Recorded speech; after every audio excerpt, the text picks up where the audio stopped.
Hello everyone and welcome to the program Business Points on Global Television. I am glad you could join us at this hour. My name is Samuel Odi. So a whole lot have been happening with tax. Earlier it was said VAT was going to be increased from 7.5% to 10%, and then the federal government said we should scratch that they have no intentions of making that happen. And then now we have deduction of tax at source withholding. Now it has been regulated, meaning it's in the books of the federal government that this now must be paid. Now we are going to be assessing the facts and looking at what it means, its implications to businesses and also private individuals, because if you're buying any property, there's a certain amount of tax now that will be needed to be paid in line with all of this. So a whole lot of persons have reacted differently, and even the windfall taxation of 50%, which is said to be taken once every year, a whole lot of business analysts are giving their own take, and some are okay with it, some are saying no, it's not time for us to be able to get ourselves involved in conversations like this, looking at the current economic situation, inflation, food inflation, and this country's inflation at large. So all of these challenges now factoring, and then this current deduction of tax at source, being regulated, meaning it has to be paid. So I have a guest live here with me in the studio who will help us extract these angles, and then we'll make meaning of all of this happening. What does it mean to individuals and what does it mean to businesses, given the fact that we have some businesses already, private owned businesses, that are beginning to leave the country based on taxation and how much is getting, and then the fact that businesses are not moving the way it's all to move here in Nigeria. Here with me live in the studio is Mr. John Olugbenro, who is a business analyst and also a guru in terms of tax. Good morning, sir. Good morning, Mr. Samuel. Yes. Johnson, rather. Mr. Johnson, rather. Yes. Sorry. Thank you so much for joining us. I will make you pay for that. Thank you so much for joining us. It's always a pleasure to be with you guys here. Yes. Well, before we get into deduction of tax at source, what's your take on the windfall tax, which is at 50%? A lot of persons have reacted differently. We've said it over and over again that government needs money to fund its expenditure. So it's one of the areas where the current administration has considered where they could probably rake in some revenue. And you know that when this was introduced, the public reaction wasn't favorable. You said some people are in favor. I haven't seen anyone who is in support of that move, because in our own view we feel it will seriously impact the investment environment, particularly as relating to the banking environment. One way or the other, banks will find a way to get that money, to reapportion that that extra cost back to their customers, and so it may discourage investment, particularly within the financial services environment. So, and I believe that is why the president has decided to just put that on hold in the time being. I guess they want to allow for more consultation and then maybe for proper review and all of that. But what we can say for today, we shouldn't let's not be too bothered about it, since the government has said, okay, let's put it aside. So we'll just wait to see what they have to come up with, and when they are ready, then we will be able to make appropriate comments on that. But for now, we think it's wrongly timed, and I believe the government has done well by also saying that should also be put aside for now. Okay, but that is put aside for now, so we focus on the ones that are on ground. So deduction of tax at source now regulated already. So what do you think is the impact it's going to have on businesses and individuals? Okay, so I think this is a good one by and large. It's not a perfect regulation, but let me just start by saying that this regulation is not an introduction of a new tax item into our land taxscape, into our tax landscape. Yes. The reason why this was needed was because prior to now, so withholding tax is not a separate tax item, as it were. Okay. It's just an advance payment of company income tax. So what has happened in the past is that we didn't have a single regulation that provides, direction and guidelines as to how withholding tax should be administered. Yes. So we have a bit of it enshrined in company income tax, a bit of it in personal income tax, a bit of it in Capital Gain Tax Act, and all of that, and even the PPT, the Petroleum Profit Tax. Yes. And so prior to now, for you to be fully compliant, if you want to really know what is required of you, you will then have to be conversant with the relevant provisions of these several acts. And that wasn't helping.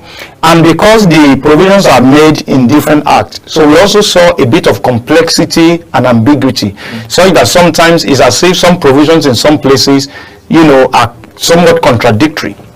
So what I think you have to give kudos to the committee, to the Fiscal Reform Committee, and I believe it's one of their quick ones. So what they have done now is to look at the whole thing as a whole and then try to put the whole thing together in a single piece of document, so that with just that document you can see everything at a glance. So it provides for more effectiveness and ease of administration on the part of everybody. And like I said earlier also, if you look at it, I think businesses have a lot more to gain this time around. They have a lot more to gain, because in many instances the rates have been reduced.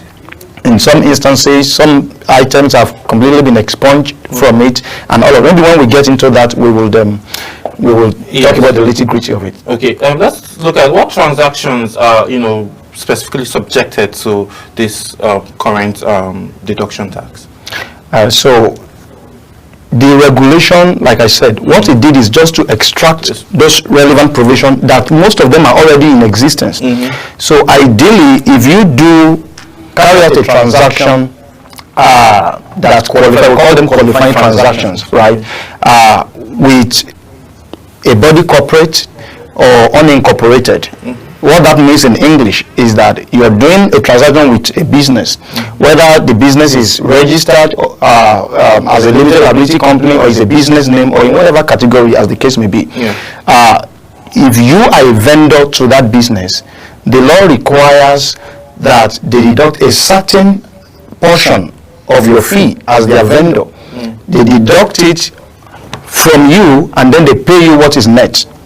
And that deduction that is made is going to be remitted to your tax authority, to whom you are ordinarily liable to. In other words, if you are a limited liability company, for instance, that deduction will be made to Federal Inland Revenue using your tax identification number. And then if you are unincorporated, it will go to your state Board of Inland Revenue. So that is basically what it is. So transactions, contractual transactions between parties are generally subjected to the withholding tax deduction, except for those that the regulation explicitly exempt. And maybe when we have time, I will mention one or two. Yeah, you could go ahead and mention them. Well, before we get into that, let's look at exceptions. Are there any exceptions that exist for maybe diplomats and non-existing resident companies? Yes, definitely. So you said I should talk about the exemption. So one of the general rule, and what this regulation has done in actual sense is that those provisions existed before, but there was no clarity. Okay. One of them is what we call across the counter transaction. So if a transaction is deemed to be an across the counter transaction, I'm not supposed to deduct withholding tax. So what does that mean? So you have a mall very close to us here. So you walk in there, and then you buy whatever item off the shelf, and then you make an outright payment for it. You are not supposed to deduct. They will not even answer you. They will just say, "God, please go to the next store." Nobody will allow you make deductions from them. But what we have seen in the past is that because they are close to you, if you do that frequently enough, at the end of the year, it's possible that you have done a substantial volume of transaction with them. What this act has done cleverly is to now say that it doesn't matter what volume of transaction you have done with that person, because if you have been in tax audit. So I have personally encountered it with tax authority, with tax officers. So they will say, okay, how can you tell us that you don't have a contract with this store? But we see that you always go to them to patronize them to get your stock done. Maybe you are buying stationaries or batteries for your cameras and all of that. as long as we don't have a contractual relationship, we don't have a contract, I am not under any obligation, I can buy there today, tomorrow I can buy elsewhere. Yes, sir. That does not constitute a contractual relationship. So the Acta says that transactions like that, they are deemed as across the counter transaction regardless of the volume and regardless of the frequency. Those transactions should not be subjected to tax. And of course, you talked about non-resident companies. Yes, Yeah. and So there are transactions. There are transactions that are subjected to withholding tax, even when you deal with non-resident. But what this act has said now is that those transactions will typically be the final tax that non-resident is expected to pay. Okay. Of course, they also put a caveat. There are also instances where, you know, we always have these small extra caveats. Yes. You know, we have what we have a concept that was introduced by Finance Act. I think the first edition of it is called SEP. That's significant economic presence. They are also saying that fine, even if you are non-resident, but if we in our own view, you have a significant economic presence in Nigeria, and this usually applied to digital companies who will say our head office is in Finland, but meanwhile you are doing a huge volume of transaction here. You have staff here, but they will say, well, we don't have office here. So even if you are non-resident, even if your organization is not registered in Nigeria, but because you have a significant economic presence, it's possible that that income may still suffer additional income taxes. But other than that, when withholding taxes are charged from non-resident, that will be deemed as the final tax. So now, what challenges now does this impose now on other, businesses?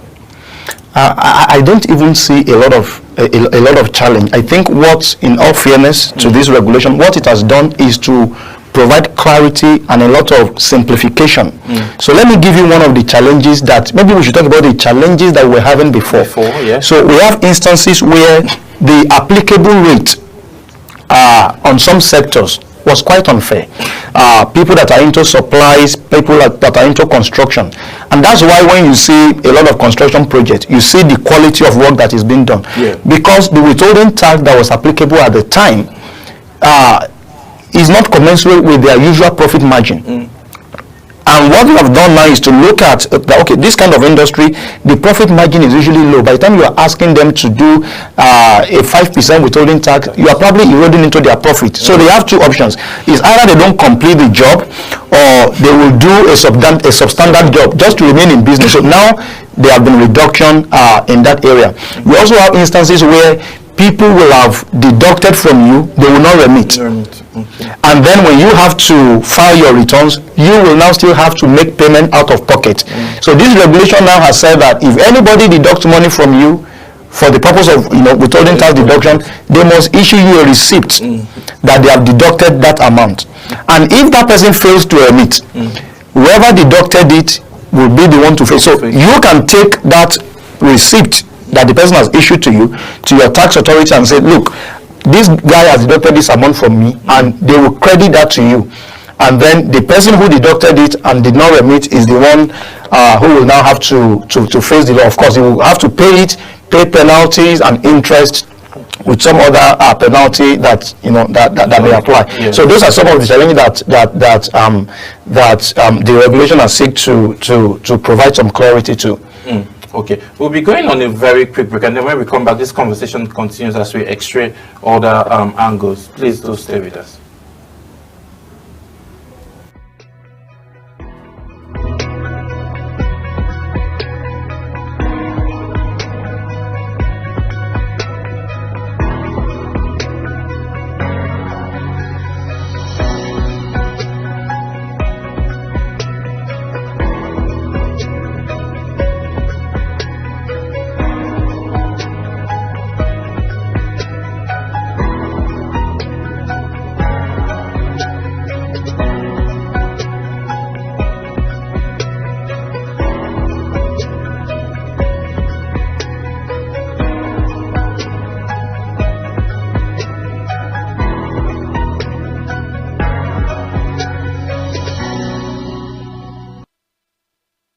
All right, thank you so much for staying with us, and we're still having conversations around the tax deduction from source and its regulation.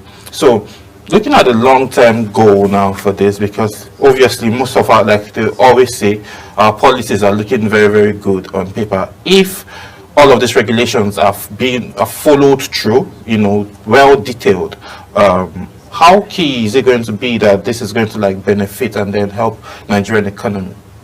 Oh yeah, it will. It will a great deal.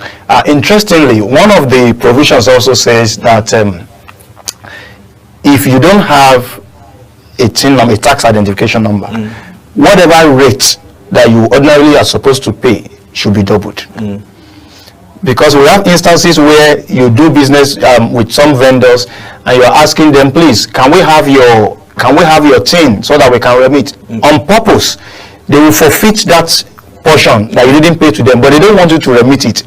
So now the regulation says in those kind of instances, charge them twice the amount, so they will be forced to get a TIN. And having charged them twice, it now says use their RC number if they are a registered business, use their RC or BN. Then if they are individuals, use their NIN. So what this will do is that by and large, a lot more people will come into the tax net. Voluntary compliance is also expected to increase, because if somebody has deducted some monies from you and they have remitted it on your behalf, it's almost impossible for you to then go to your tax authority when you are filing your own annual returns and say, we only made 2 million this whole year. All of that will not be possible again, because the government will say, we have you on record. On so date you did a transaction with social organization and an X amount was deducted, and so in by and large we believe that it will bring a lot more people into the tax net. Okay, that means now, it's still, a whole lot of people are actually complaining about the current inflation rates, and can this help in any way cushion the rate of inflation? Yeah, it will, and that is why the regulation says organizations that are doing 25 million and below, I know a lot of people who have suffered from this. So in 2019, maybe let's say 2020, Finance Act came into force and says that business that are doing 25 million and below should be exempted from all kind of taxes. But then such business will then do a transaction with customers, and then customers will then still deduct withholding taxes from them. So the Act now has cleverly said that, if you are not supposed to pay any tax, if the income is not supposed to be taxable in the first place, then withholding tax should also not apply. So that will help small businesses who are struggling to survive, because this withholding tax, a lot of times, what we have discovered is that maybe it's even the little profit margin that you are supposed to enjoy on that transaction that is being withheld. So now there won't be stifling of working capital. So even though the inflation is a bit high, at least that will be cushioned by them having a little bit of more working capital to work with. So in the long run, by and large, if everybody plays according to the rule, in honesty and transparency, because there is still I always talk about the administrator, because it's still the FIRS that will still issue the guideline, the implementation guideline, to this whole thing. And we hope that when they do, they will stay consistent with the provisions of the Act. If everybody plays, by the book, I think this will be a quick win for the economy recovery project that Mr. President seemed to be so passionate about. This is like a top priority, and then looking at the issue about tax and crypto, when the FRCN said the FIRS says they want to get into them regulations and all of that. Now we are hoping to see that, but that has not come into act yet first. But how is it going to be, looking at this current deduction of tax? Is there a way that it can be applicable with the same format with that of the crypto regulation? Yeah, it will. So for instance, the 25 million threshold thing will apply across board. So even if you are doing crypto business, as long as you haven't hit the threshold, you will also enjoy whatever benefit that you're supposed to enjoy. There are one or two areas that are still a bit ambiguous, but by and large, I think we'll give them maybe 90% pass mark. For instance, even if you are doing below 25 million, So I have a personal concern with that, Yes. even if you are doing below 25 million. So this regulation says, as long as the volume of transaction in a single month is over 2 million, Yes. you will no longer enjoy that transaction may have to be subject to withholding tax, and it makes sense.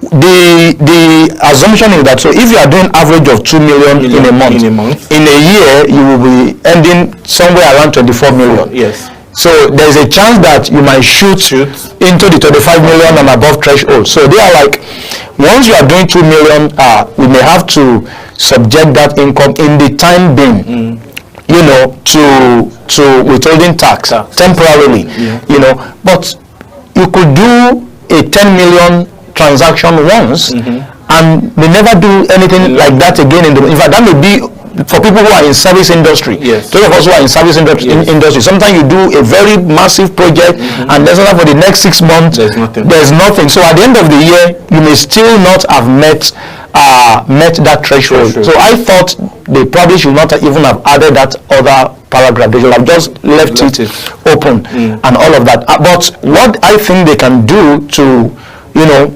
to balance it in a way is that if at the end of the year I now found out that, okay, because of the pattern of my transaction, withholding taxes have been deducted and I am doing below 25 million, I should be able to get a refund, and that refund system should be seamless. As of today, it is not as seamless as we would love it to be. Okay, we have like less than 2 minutes to go, but what's your final take, and then what do you think, you know, taxpayers should do, and how do you think they should, like, you know, approach the payment of this withholding tax? Yeah, I think everybody needs to be up to date with the requirement of this regulation.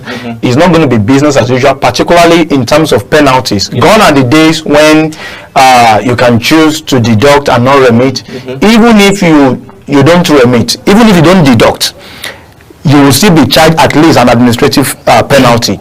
So everybody needs to, you know, be acquainted with the provisions of the regulation.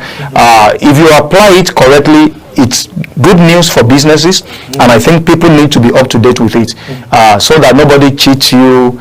And if anybody is deducting any sum from you, make sure that you are being issued a receipt. And if they don't, you know, you have the tax offices to report to. And on a final note, I think one thing that, if you look at one central theme of this regulation, is that the KYC requirement for doing businesses now, more than ever, is required. So you can't just pick a random vendor off the street and start doing business with them. Make sure you have their minimum KYC requirement, their CSE document, whether they are limited, whether their business name, you know, have their tax ID. Don't even wait until, you know, pre-qualify your vendors even before you start, you know, having transactions with them. Otherwise, you may be the one who will have to pay for the money that you didn't deduct, and I'm sure you don't want that to happen to you. Thank you so much, Mr. Johnson Olugbenro, for all of your input, and thank you for joining us on today's edition of Business Point.